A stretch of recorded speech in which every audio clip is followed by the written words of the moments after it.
I've always been drawn to abandoned places. There's something about the way they linger in time, caught between the world of the living and the forgotten. Cracked windows that once framed joyful faces. Rusting metal where hands used to linger. Silence where once there was laughter. Some call it morbid, but for me, it's more than that. It's like I'm chasing echoes of something I've lost. Some piece of myself I hope to find in the emptiness. That's how I ended up in Dreamland. I had heard whispers about it in the urban explorer circles. Dreamland, they'd say in hushed voices, like even the word itself might summon something. The theme park where dreams went to die. A failed utopia built decades ago, now crumbling under the weight of its own secrets. It was supposed to be the happiest place on Earth, but instead, it became a tombstone for shattered promises. The stories that surrounded it only deepened the mystery. People said strange accidents plagued the park during its construction. A worker falling into a vat of molten steel, a mechanic vanishing during a ride inspection. When it finally opened, things didn't get better. Guests complained about bizarre malfunctions, rides stalling mid-air, and unsettling behavior from the park's animatronics.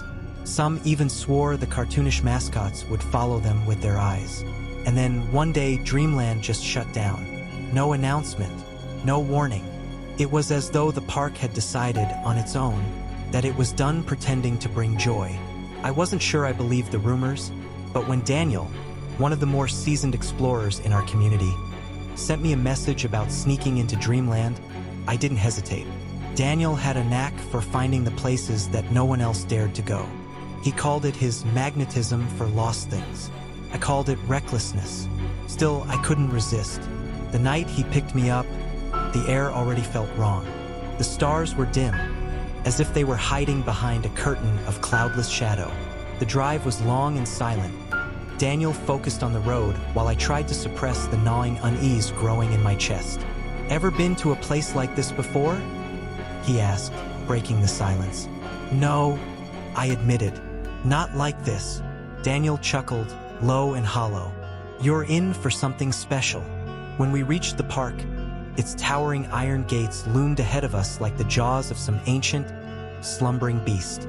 A massive sign arched above the entrance, the letters spelling out, "Welcome to Dreamland," barely visible beneath layers of rust and grime. Beneath it, someone had spray-painted a crude message, "Abandon hope." The wind carried the faintest scent of rot, mingled with the metallic tang of rain-soaked metal. I hesitated, my instincts screaming at me to turn back. But Daniel was already climbing over the gate, his flashlight cutting through the darkness. "Come on," he said, his voice barely audible over the rustling trees. I followed, my feet hitting the cracked pavement on the other side. That first step felt like crossing into another world. Inside the park, the silence was overwhelming. It wasn't just the absence of sound, it was the kind of silence that presses on your chest, makes it hard to breathe. The air felt heavy, damp, and filled with a faint buzzing, like the static hum of an old television. And then I saw it, the Ferris wheel. It stood in the distance, its skeletal frame outlined against the faint glow of the moon. The cars hung limp and lifeless, swaying slightly in the breeze, like forgotten toys. For a moment, I thought I saw one of them move, just a twitch, a shudder, but it must have been the wind. "I told you," Daniel said, his voice tinged with something that might have been excitement or dread. "This place is special." I couldn't argue with him. As we made our way deeper into the heart of Dreamland, I felt the weight of its history settle on my shoulders. The park wasn't just abandoned. It was waiting, and whatever it was waiting for, I was starting to think we weren't supposed to find it. The deeper we ventured into Dreamland, the more the air seemed to change. It wasn't just the smell, the sickly sweet scent of rotting wood and mildew, but something subtler, heavier, like the park itself was exhaling, its breath curling around us in tendrils of invisible fog. Daniel led the way, his flashlight carving sharp cones of light into the darkness. Mine trembled slightly in my hand, betraying the steady rhythm of my pulse. The sound of our footsteps on the cracked pavement was a quiet metronome, steady and sharp in the stillness. "You feel that?" I asked, my voice just above a whisper. Daniel stopped and turned, his flashlight catching my face. Feel what? I hesitated, unsure how to put it into words. The air feels wrong. He grinned, that lopsided smirk of his that always seemed to teeter between charm and mockery. That's the magic, my friend. Places like this, they get under your skin. Just wait, you'll see what I mean. Ahead of us, the faint outline of the park began to take shape. The main plaza sprawled like a graveyard of forgotten dreams, with broken benches and shattered fountains dotting the landscape. A skeletal Ferris wheel loomed in the distance, its rusted frame reaching toward the sky like a clawed hand. But it was the carousel that drew my attention first. Its peeling paint and warped wooden horses were frozen mid-gallop, as though they'd been caught in a desperate attempt to escape. The ornate mirrors that lined its base were cracked, their once sparkling surfaces dulled by grime and spiderwebs. Yet somehow, in the faint moonlight, the carousel seemed to shimmer, its decay a macabre kind of beauty. Daniel approached it, his steps careful but deliberate. "Look at this thing," he said, running his fingers along one of the horse's manes. The wood groaned softly under his touch, and for a moment, I thought I heard something else. A faint giggle, like a child hiding in the shadows. "You hear that?" I asked, spinning around to scan the darkness. "Hear what?" Daniel said, his voice distant. He was already circling the carousel, his flashlight tracing the intricate patterns of its base. I didn't answer. Maybe it was just my imagination, but the sound, soft and lilting, like a broken music box, lingered in my ears. We moved on, leaving the carousel behind, though I couldn't shake the feeling that something was watching us. The main pathway led us to the roller coaster next, its once bright tracks now faded to a dull, flaking red. The coaster cars sat idle on the track, tilted at odd angles, as though the ride had stopped mid-run and simply never resumed. Daniel climbed onto the platform, his boots crunching against shards of broken glass. "Bet this was the main attraction," he said, crouching to examine the control panel. He flicked a few switches, but nothing happened. "Good," I muttered, staying a safe distance away. The idea of those rusted cars lurching to life was enough to send a chill down my spine. Daniel laughed, the sound echoing in the vast emptiness. "Relax, this place has been dead for years." But as he said it, something changed. It was subtle at first, a faint hum that seemed to come from everywhere and nowhere at once. I glanced at Daniel, but he didn't seem to notice, his attention fixed on the machinery. Then I saw it, a light flickering in the distance. "Daniel?" I whispered, my throat tightening. He looked up, following my gaze. "What the hell?" The light was faint but unmistakable, a warm, golden glow coming from one of the smaller buildings near the edge of the park. It pulsed softly, like a heartbeat, cutting through the darkness. Daniel's grin returned, but this time it carried a sharp edge of unease. "Looks like we're not alone," he said, hopping down from the platform. "We should leave," I said, the words tumbling out before I could stop them. Daniel shook his head. "Come on, aren't you curious? That's why we're here, isn't it?" I wanted to argue, to drag him back to the car and leave Dreamland behind forever. But something about the light held me captive. It was strange and unnatural, but it wasn't threatening. If anything, it felt inviting. Against my better judgment, I followed Daniel toward the source of the glow. The building was small, barely more than a shack, with boarded-up windows and a door hanging loose on its hinges. The light seeped through the cracks, bathing the surrounding area in a sickly amber glow. Daniel reached for the door, and I grabbed his arm. "Wait," I said, my voice shaking. "For what?" He shrugged me off, pulling the door open with a loud creak. The light spilled out, flooding the space around us. For a moment, I couldn't see anything but its blinding brilliance. Then my eyes adjusted, and I saw what was inside. The room was empty, completely, impossibly empty. No furniture, no objects, nothing but bare walls and a dirt floor. Yet the light persisted, emanating from a single point in the center of the room. A crack in the ground, jagged and uneven, as though the earth itself had been torn open. "What the hell is that?" I asked, stepping closer despite the warning bells screaming in my head. Daniel knelt beside the crack, peering into its depths. "It's beautiful," he murmured, his voice softer than I'd ever heard it. I opened my mouth to respond, but the words caught in my throat, because at that moment, I felt it again. That oppressive weight in the air, stronger now, pressing down on me like a pair of unseen hands. And from somewhere deep within the crack, I thought I heard a voice. It wasn't loud, just a faint whisper, barely audible over the pounding of my heart. But it was there, weaving through the silence like a thread of poison. "Stay." We backed away from the glowing fissure, my skin prickling with a cold sweat. Daniel lingered for a moment, transfixed by the crack in the ground, before finally tearing himself away. His face was pale, his usual smug grin replaced by something I couldn't quite read. Fear, maybe, or awe. Neither of us spoke as we moved further into the park. The oppressive silence swallowed everything, broken only by the faint crunch of gravel beneath our feet.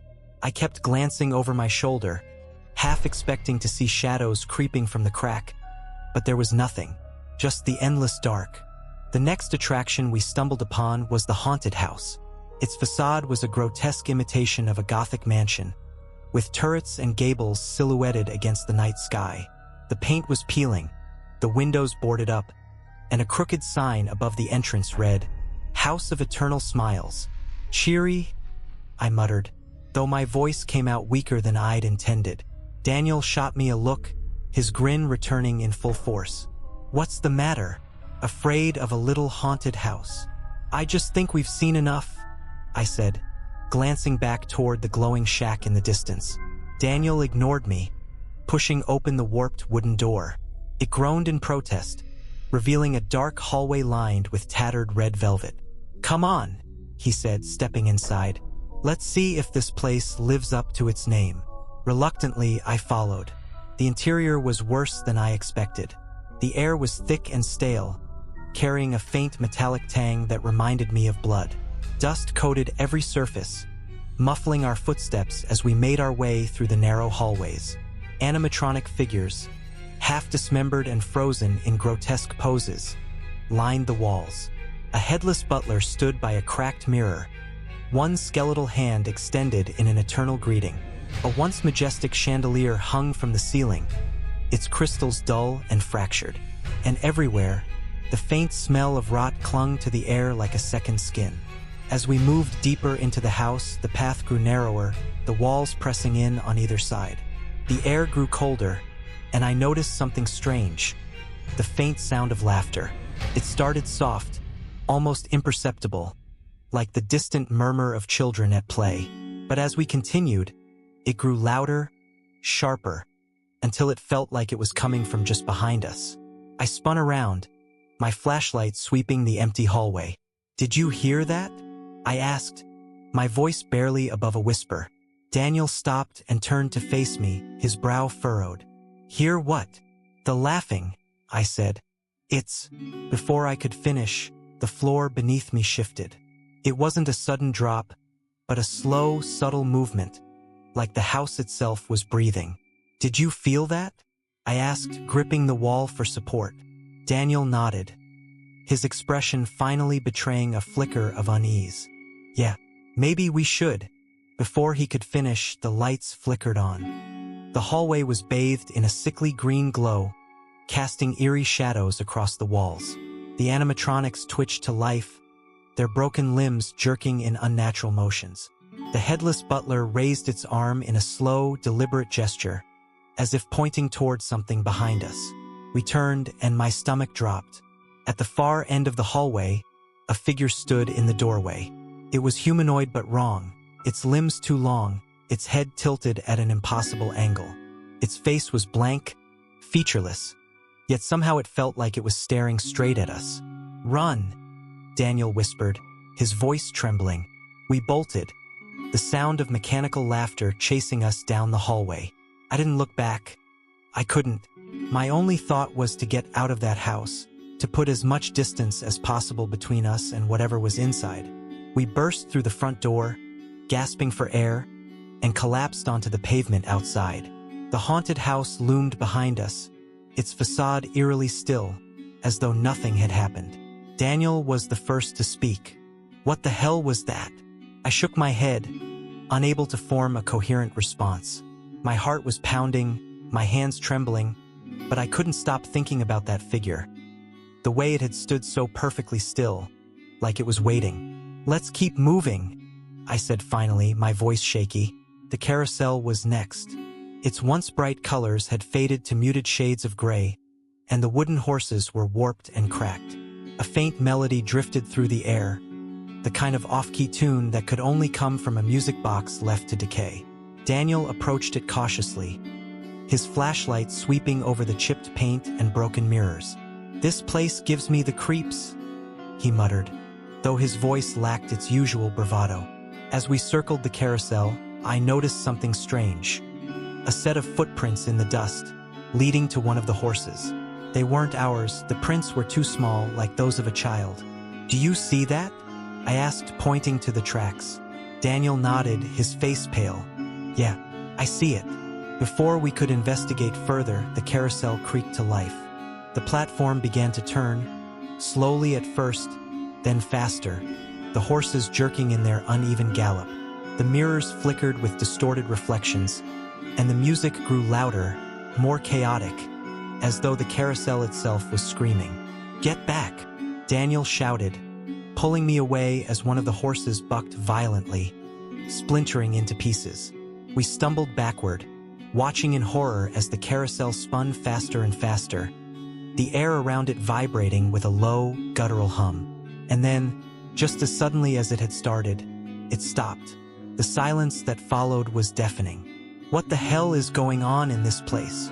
I whispered, my voice barely audible. Daniel didn't answer.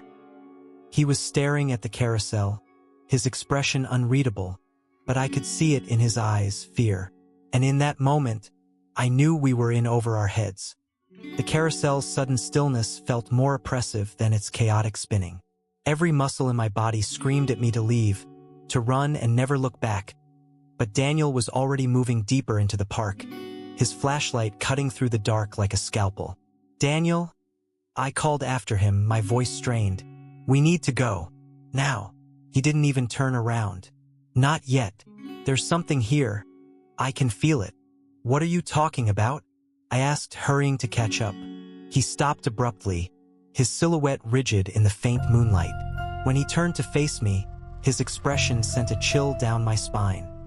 His usually sharp eyes were unfocused, glazed over like he wasn't entirely there. "This place," he said, his voice barely above a whisper. "It's not just abandoned. It's alive." A shiver ran down my spine, but before I could respond, he turned and continued walking, his movements almost robotic. I hesitated, torn between the instinct to follow him and the primal urge to flee. Against my better judgment, I chose the former. The path led us to the funhouse, its garish facade somehow even more unsettling in the dark. A massive clown's face grinned down at us, its paint faded and cracked, the gaping mouth serving as the entrance. Daniel didn't hesitate, stepping through the clown's maw without so much as a glance in my direction. I stood frozen at the threshold, my flashlight illuminating the interior. The walls were covered in warped mirrors, their distorted reflections twisting and bending in impossible ways. The air inside was suffocating, thick with a smell I couldn't quite place, something sharp and chemical, like burnt plastic. "Daniel," I called, my voice echoing unnaturally in the enclosed space. No response. I stepped inside, the ground beneath me uneven and slick with some unidentifiable grime. The mirrors lined the hallway, each one more grotesque than the last. My reflection twisted and stretched, my face contorted into an almost unrecognizable mask. "Daniel," I called again, louder this time. Still nothing. I moved deeper into the funhouse, my flashlight flickering as though the batteries were dying. The air grew colder, and the smell intensified, burning the back of my throat. That's when I heard it, the faint sound of footsteps just ahead of me. "Daniel," I said, relief flooding my voice. I quickened my pace, following the sound around a corner. But when I turned the corner, I froze. It wasn't Daniel. A figure stood at the far end of the hallway, its back turned to me. It was humanoid, but something about its proportions was wrong. Its arms were too long, its spine too arched, its movements too jerky as it swayed from side to side. "Who's there?" I demanded, my voice cracking. The figure stopped swaying. Slowly, it began to turn, its movements unnatural, like a puppet being dragged by invisible strings. Its face, if you could call it that, was smooth and featureless, devoid of eyes, a nose, or a mouth. But somehow I knew it was looking at me. My flashlight flickered, the beam cutting in and out, and in those brief flashes of light, the figure seemed to move closer, its jerky steps bringing it closer with each blink of illumination. I stumbled backward, nearly dropping my flashlight, and spun around to run. But the hallway behind me wasn't the same. The mirrors were gone, replaced by walls that seemed to close in on me, pulsating like a living organism. Panic set in as I ran blindly through the maze of corridors, my own gasping breaths drowning out the sound of my footsteps. Every corner I turned seemed to lead me deeper into the funhouse, the walls growing narrower and the air colder. And then I heard it, a voice, faint and sing-song, drifting through the darkness. "Round and round we go. Where you'll stop, nobody knows." The voice sent a jolt of terror through me, and I quickened my pace, my flashlight flickering wildly. The walls seemed to shift around me, the floor tilting and buckling beneath my feet. I tripped, falling hard onto the cold, damp floor, my flashlight skidding out of reach. For a moment, I lay there, too stunned to move. The voice was closer now, louder, echoing all around me. "You shouldn't have come here," it said, its tone almost playful. "You're part of the dream now." I scrambled to my feet, grabbing my flashlight and shining it in every direction. The beam landed on a mirror at the end of the hallway, a mirror that wasn't there before. In its reflection, I saw myself, but it wasn't me. The figure in the mirror was smiling, a wide, unnatural grin that split its face in two. Its eyes were black voids, staring straight into mine. I turned to run, but the hallway was gone. I was surrounded by mirrors now, each one reflecting a version of me that wasn't quite right. Some were smiling, others crying, and one was pounding on the glass as though it was trapped inside. "Stop!" I screamed, closing my eyes and clutching my head. When I opened them, the mirrors were gone, replaced by the funhouse's warped hallways. I didn't question it. I just ran, my legs trembling beneath me as I stumbled through the twisting corridors. Finally, I burst through the exit, collapsing onto the pavement outside. The night air hit me like a wave, cold and sharp, but I didn't care. I was out, but Daniel wasn't. I turned back toward the funhouse, its grinning clown facade staring down at me like a predator sizing up its prey. "Daniel!" I shouted, my voice cracking. "Get out of there!" No response. The silence stretched on, heavy and suffocating, until finally, I saw him. He stepped out of the funhouse, his movements slow and deliberate. But something was wrong. His face was blank, his eyes wide and unfocused, his lips curled into a faint, unnatural smile. "Daniel?" I asked, my voice trembling. He didn't answer. Instead, he turned and began walking deeper into the park, humming a soft, off-key tune. I stumbled after Daniel, my pulse pounding in my ears as I watched him move further into the park. His footsteps were deliberate, unhurried, but every fiber of my being screamed that something was horribly wrong. "Daniel!" I called again, but my voice barely echoed in the suffocating silence. He didn't stop, didn't even flinch. His humming grew louder, a twisted, mechanical tune that didn't belong in this place. I had to stop him. Whatever was happening, it wasn't him anymore. With every step I took, I felt like I was being dragged deeper into the park's web, each turn more disorienting than the last. The broken-down attractions, the decaying rides, none of it seemed real anymore. It was like I was walking through a nightmare, each step adding more weight to my chest. Finally, I caught up to him, grabbing his arm. "Daniel!" I shouted, my voice breaking. "Look at me. What's happening to you?" He turned slowly, and I felt my stomach drop. His eyes, those were the eyes I knew. But his face, it wasn't his face anymore. His skin was pale, stretched too tight, and his mouth was twisted into that same unnatural smile. It was like he was wearing a mask, but I knew it wasn't a mask. "Daniel," I whispered, shaking him. "You have to snap out of it. Please, this isn't you." He tilted his head, the motion slow and deliberate, like a marionette being jerked around by invisible strings. And then, in a voice that was far too calm, too empty, he spoke. "You're part of the dream now." I recoiled, his words sinking into me like a knife. "What does that mean? What's happening to us?"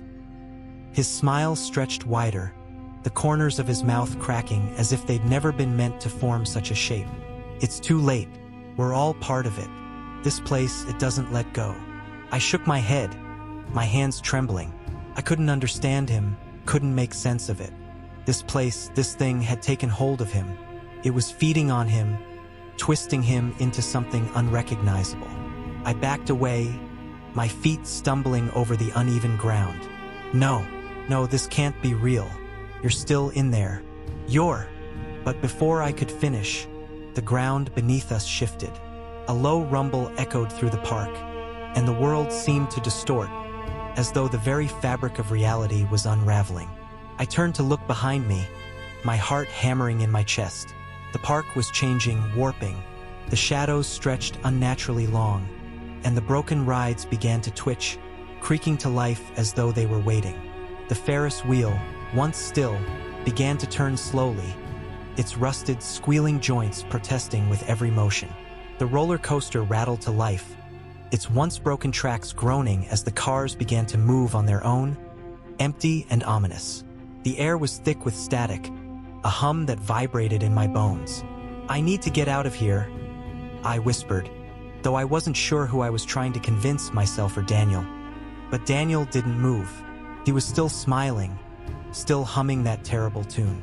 And then, with slow deliberation, he took a step back toward the funhouse. "Daniel, no," I pleaded, grabbing his arm again. "You don't have to go back in there. Please, we can leave. We can make it out." But he only stared at me, his eyes empty, his face devoid of recognition. "I'm part of the dream," he said again, his voice as cold as the wind that swept through the park. "And so are you." I felt the words echo inside my skull, reverberating through every thought, every memory. Was it true? Had we somehow become part of this nightmare, trapped in its web? Before I could respond, I heard a noise behind me, a soft whisper, a giggle. I turned to find a figure standing in the shadows, half hidden in the darkness. It was a child, small, too small, with wide, dark eyes that seemed to reflect the very void around us. "Help me?" the child whispered, her voice high-pitched and sweet, though the words carried an unnatural weight. "Who are you?" I asked, my voice shaky, but the child only smiled, the expression growing wider, stretching unnaturally across her face. And then, in a voice that no child should be able to speak, she said, "We all smile here." The world around us began to pulse. The Ferris wheel creaked, groaned, and then shuddered to a halt. The lights flickered on, casting an eerie glow over the park. The carousel started to spin again, but this time, the horses weren't empty. They were filled with figures, twisted, contorted figures, their faces grinning and screaming in perfect unison. The laughter returned, louder, drowning out everything else. It filled my head, rattling my thoughts. I couldn't think, couldn't breathe. The world felt like it was caving in, folding inward until there was nothing left but the sound of that horrible laughter and the endless smiles that stretched across every face, every reflection. "Run?"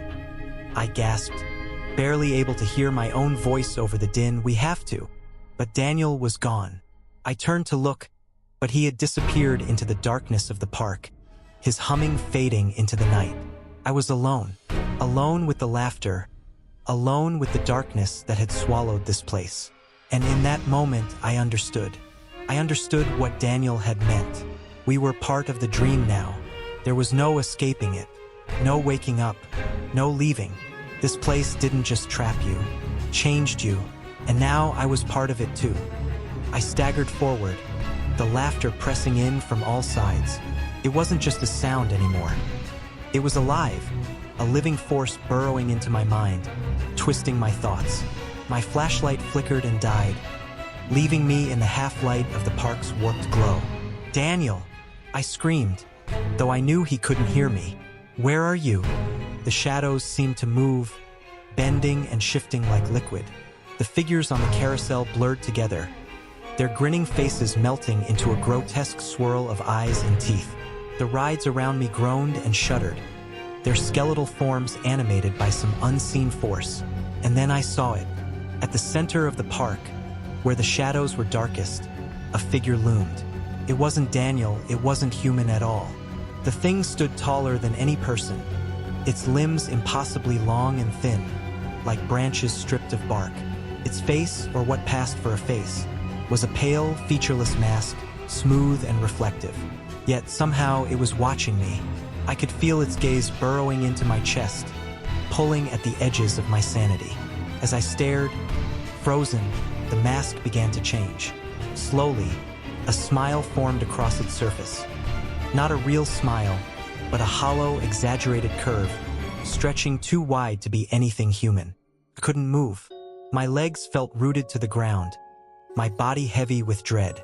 The laughter grew louder, echoing from the figure, from the shadows, from the very earth beneath me. "Welcome," it said, its voice a low, resonant whisper that seemed to come from everywhere at once. "You've come so far, so full of questions, so full of fear. What do you want?" I managed to choke out, my throat dry and raw. The figure tilted its head, the motion unnatural, as though it were trying to mimic human behavior.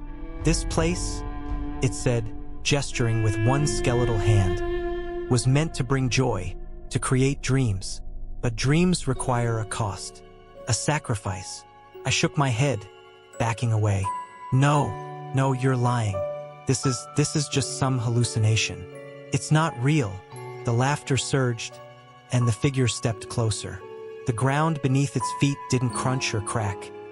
It simply bent, as though the earth itself was afraid to resist. "You feel it, don't you?" it whispered. "The weight, the pull. This place has claimed you, as it claimed all the others." "I'm not staying here," I shouted, the words breaking free from my trembling lips. "I'm getting out of here, and I'm taking Daniel with me." At the mention of his name, the figure's smile widened. "Daniel has embraced the dream," it said. "He is where he belongs now, as you will be." "No!" I screamed, turning and running. The park twisted around me as I fled, the pathways shifting, the rides groaning to life in fits and starts. The Ferris wheel spun faster, its cars rattling violently. The carousel's music box played its distorted tune, the laughter rising in pitch and intensity. But I didn't stop. I ran until my lungs burned, until the world around me blurred into a cacophony of sound and light. Somehow, I found myself back at the glowing fissure, the crack in the earth we'd discovered earlier. The light spilling from it was brighter now, pulsing in rhythmic waves like the beating of a heart. The laughter was deafening here, the air thick with static. And standing at the edge of the fissure was Daniel. "Daniel!" I cried, my voice breaking. He turned slowly, his expression serene, his smile wide and unnatural. "It's beautiful," he said, his voice soft and distant. "Don't you see? This is what we were searching for. The dream. It's here. We just have to let go." "Daniel, no!" I shouted, stepping toward him. "This place is killing you. It's not real. You have to fight it." But he shook his head. "It's not killing me. It's freeing me." And before I could stop him, he stepped into the light. "Daniel!" I screamed, lunging forward, but it was too late. The light swallowed him whole, and he was gone. The laughter crescendoed, a deafening roar that shook the ground beneath me. The figure appeared again, emerging from the shadows like a spider crawling from its web. "You can join him," it whispered, "or you can run. But you'll never leave." The ground began to crack, fissures spreading outward from the glowing pit. I didn't wait to see what would happen. I turned and ran, the light chasing me, the laughter ringing in my ears. I sprinted toward the park's gates, my legs screaming in protest, the world around me collapsing into chaos. The rides twisted and buckled, their metal frames screeching as they fell. The shadows writhed, reaching for me with clawed hands. But somehow I made it. I burst through the gates, tripping and falling onto the cold, hard ground outside. The laughter stopped abruptly, replaced by a suffocating silence. When I turned back, the park was gone. The gates stood open, leading to nothing but an empty field. No rides, no lights, no shadows, just darkness and the faint rustle of the wind. But I wasn't free. Even now, as I sit here, far away from that cursed place, I can still hear it, the faint, distorted tune of the carousel, playing in the back of my mind. And sometimes, when I close my eyes, I see them, the smiles.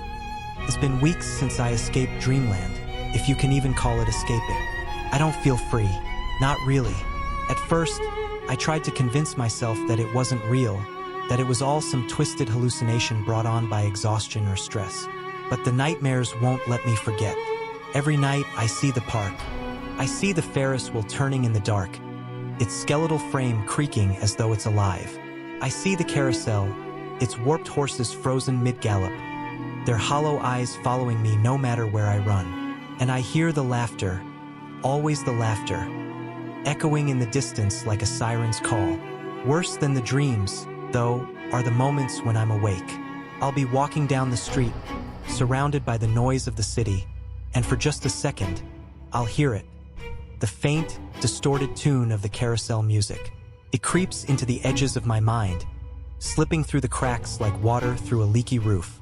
And when I turn to look, when I try to find the source of the sound, it's never there. But I know it's watching me. Sometimes, in the dead of night, I catch glimpses of it. In the reflection of a window, in the corner of my vision, in the shadows of my own home. The smile. It's always the smile. I've tried to tell people about what happened. Friends, coworkers, anyone who would listen. But they just laugh it off. "You've been watching too many horror movies," they say. "It's all in your head." Maybe they're right. Maybe I am losing my mind. But deep down, I know the truth. Dreamland is still out there, and it's waiting for me, for anyone foolish enough to stumble across its gates. I don't know how long I have before it comes for me, before the whispers grow too loud to ignore, before the laughter consumes me completely. But when that day comes, when I feel the pull of the dream tugging at my soul, I won't fight it, because I know now that there's no escape. Not really. Dreamland doesn't let go, and neither do its smiles.